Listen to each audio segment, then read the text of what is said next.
Assalamualaikum warahmatullahi wabarakatuh. Selamat pagi anak-anak. Semoga kalian selalu dalam keadaan sehat walafiat dan tetap semangat dalam pembelajaran jarak jauh ini. Untuk materi pagi ini yang Bapak sampaikan judulnya Sistem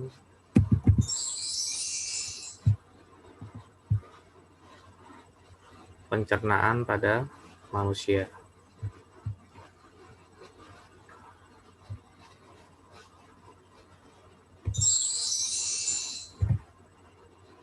Tujuan pembelajaran. Setelah mempelajari materi pelajaran ini, kamu diharapkan dapat membandingkan proses pencernaan secara mekanis dan kimiawi, mengidentifikasi saluran pencernaan dan kelenjar pencernaan pada manusia, menjelaskan proses pencernaan makanan yang terjadi di mulut, lambung, usus halus, dan usus besar, mengidentifikasi enzim-enzim pencernaan beserta fungsinya yang terdapat pada mulut, lambung, dan usus halus. Dalam kehidupan sehari-hari, kita butuh yang namanya makanan. Ya. Makanan ini kan sebagai sumber energi. Bila kita tidak mengkonsumsi makanan, tubuh kita tidak akan menghasilkan energi dan akibatnya kita akan merasa lemas, tidak bisa menjalankan semua aktivitas.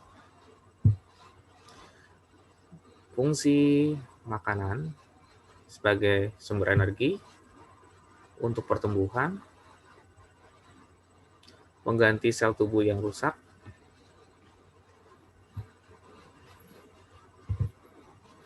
zat makanan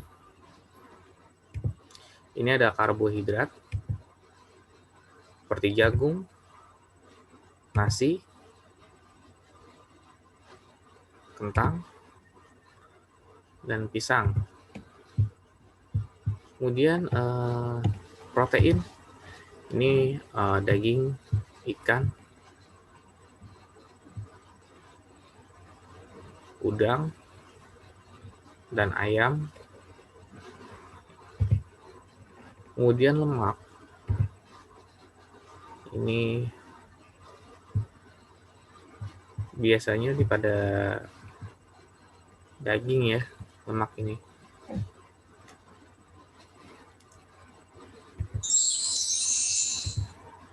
Vitamin ini biasanya terdapat pada buah-buahan.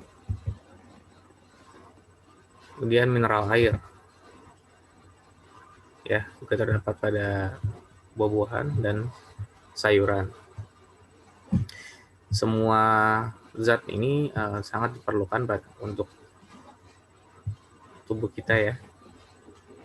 Tadi ada karbohidrat, ada protein, kemudian lemak, vitamin, dan mineral dan air.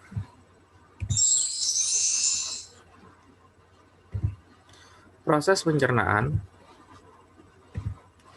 Secara mekanis, proses pencernaan makanan dengan menggunakan gigi. Secara kimiawi, proses pencernaan makanan dengan menggunakan enzim pencernaan.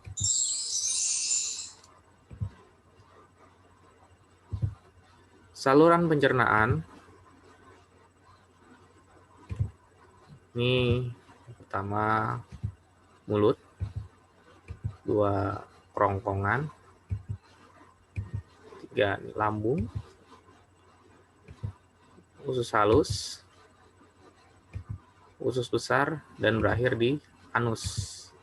Ya, ini urutan proses pencernaan makanan yang wajib kamu ingat ya. Tambah dari mulut, kerongkongan, lambung, usus halus, usus besar, dan anus. Di mulut ini terjadi sistem pencernaan secara mekanik ya. Mulai yang melalui gigi dikunyah dulu sampai halus baru masuk ke kerongkongan, dan di sini terjadi sistem pencernaan secara kimiawi. Kelenjar pencernaan ini ada kelenjar ludah, kemudian hati, lambung, dan pankreas. Mulut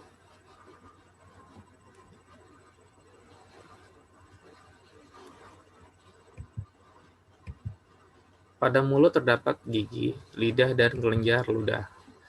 Proses pencernaan terjadi secara mekanik dan kimiawi.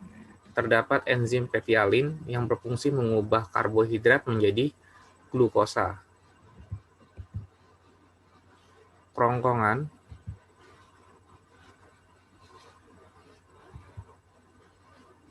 ya seperti ini bentuknya. Panjangnya kurang lebih 20 cm.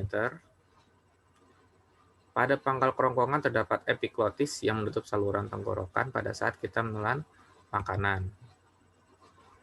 Dinding kerongkongan melakukan gerakan peristaltik, yaitu gerakan meremas dan menekan makanan agar makanan masuk ke lambung. Kemudian lambung terdiri dari 3 bagian, pertama kardia, fundus, pilorus. Kemudian terjadi pencernaan secara kimiawi.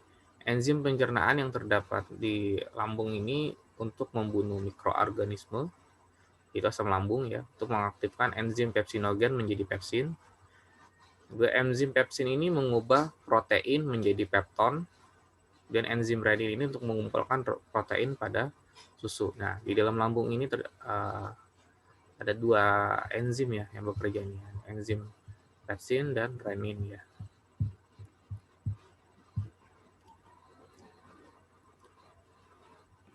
Ini yang namanya fundus, esophagus, pyloric sphincter, dan lower esophageal sphincter.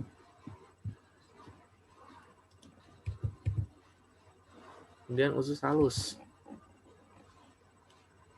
Usus halus ini 3 bagian kecil ya, duodenum, jejunum, dan ileum nih. Semalam. Terjadi pencernaan secara kimiawi pada usus halus ini. Kemudian terdiri dari 3 bagian. Usus 12 jari, itu biasa disebut duodenum, usus tengah jejunum, dan usus penyerapan ileum. Enzim pencernaan berasal dari pankreas, antara lain tripsin mengubah protein menjadi pepton, amilase mengubah amilum menjadi glukosa, kemudian lipase mengubah lemak menjadi asam lemak dan gliserol. Usus besar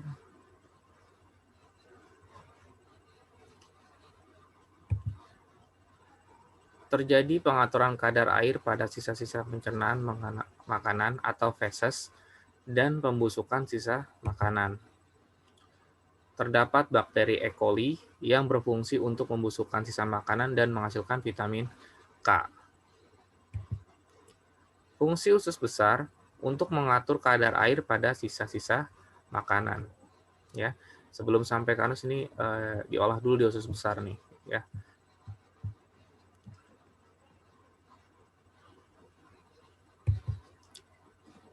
Gangguan dan penyakit pada sistem pencernaan. Yang pertama diare, ini disebabkan oleh gangguan bakteri atau kuman. Biasanya ini kita habis megang sesuatu, tidak mencuci tangan terlebih dahulu, kemudian megang makanan. Ini bisa menyebabkan diare. Kemudian appendicitis, radang usus buntu disebabkan infeksi oleh bakteri.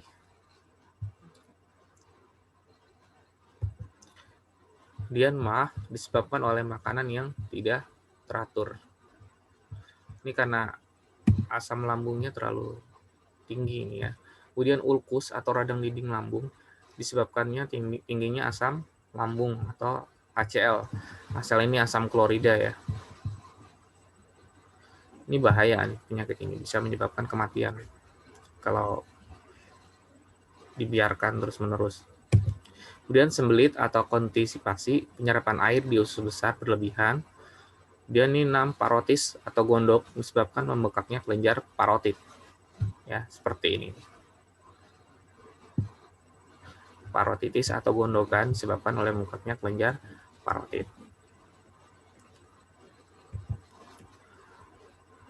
Oke, di sini ada latihan soal. Ya. Organ pencernaan terdapat pada mulut. Jelaskan proses pencernaan terjadi di mulut. Tuliskan enzim pencernaan yang terdapat pada mulut beserta fungsinya. Jelaskan kenapa makanan yang kita telan tidak masuk ke dalam tenggorokan. 4. Setelah makanan masuk ke dalam kerongkongan, jelaskan apa yang terjadi dengan dinding kerongkongan. Yang kelima, jelaskan proses pencernaan makanan terjadi di lambung. 6. Enzim-enzim pencernaan yang terdapat pada lambung beserta fungsinya. 7. Jelaskan apa yang terjadi pada usus besar. 8. Tuliskan nama bakteri beserta fungsinya yang terdapat pada usus besar. 9. Tuliskan enzim-enzim pencernaan yang terdapat pada usus halus beserta fungsinya. Terakhir, nomor 10.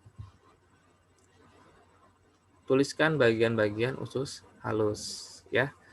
Karena kamu kan sekarang belajarnya di rumah, ini dikerjakan masing-masing, kemudian dikumpulkan di classroom. Apabila ada yang ditanyakan, boleh WA Bapak atau melakukan video call atau menuliskan di kolom komentar materi.